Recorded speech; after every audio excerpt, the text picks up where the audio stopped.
কোরআনে একটি আয়াতে উল্লেখ করা হয়েছে যে আল্লাহ হলো প্রভু দুই উদয়াচল আর দুই অস্তাচলে। কোরআনের এই আয়াতের বৈজ্ঞানিক ব্যাখ্যাটা কি হবে?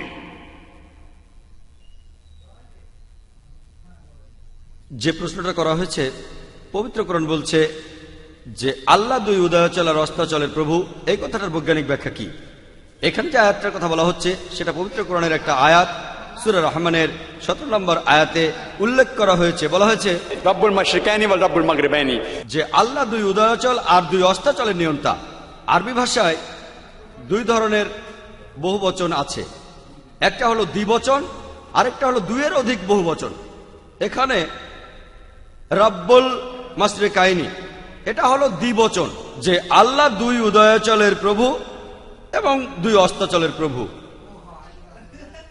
আসুন দেখি বিজ্ঞানের ব্যাপারে কি বলে। আর আমরা জানি যে সূর্য উদয় হয় পূর্ব দিকে আর অস্ত যায় পশ্চিম দিকে, কিন্তু বিজ্ঞান আমাদের এখন বলে যে সূর্য ঠিক পূর্ব দিকে ওঠে মাত্র দুটো দিনে, একেবারে পূর্ব দিকে। অন্যান্য দিনে যদি খেয়াল করেন সূর্য ওঠার জায়গাটা এক এক দিন এক একটা দিকে হয়। সূর্য একেবারে ঠিক পূর্ব দিকে ওঠে মাত্র দুটো দিনে, সেটা হলো ইকুইনক্সের 2 দিন। বছরের অন্যান্য দিনগুলোতে সূর্য যেদিন পূর্ব দিকে ডান বা বাম পাশে ওঠে, একইভাবে সূর্য যেদিন পূর্ব দিকের এক প্রান্ত থেকে উদয় হয় সেদিন হলো কর্কট ক্রান্তি, আর যেদিন অন্য প্রান্ত থেকে উদয় হয় সেদিন হলো মকর ক্রান্তি। একইভাবে সূর্য ঠিক পশ্চিম দিকে অস্ত যায় মাত্র দুটো দিনে, সেটাও ইকুইনক্সের 2 দিনে। বছরের অন্যান্য দিনে সূর্য পশ্চিম দিকের হয় ডানে নয়তো বামে অস্ত যায়। সূর্য যেদিন পশ্চিম দিকের এক প্রান্তে অস্ত যায় সেদিন কর্কট ক্রান্তি, আর যেদিন পশ্চিম দিকের অপর প্রান্তে অস্ত যায় সেদিন মকর ক্রান্তি।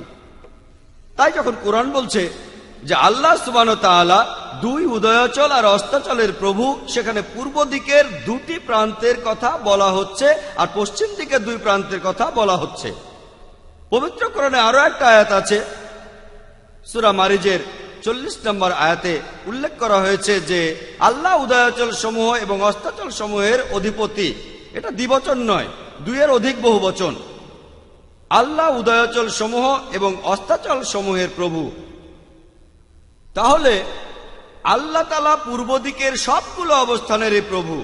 এক কথায় আল্লাহ তাআলা পূর্ব দিকের 2 প্রান্তের প্রভু, পশ্চিমের 2 প্রান্তের প্রভু, এছাড়াও পূর্ব দিকের সবগুলো অবস্থানেরই প্রভু এবং পশ্চিমের সবগুলো অবস্থানের প্রভু।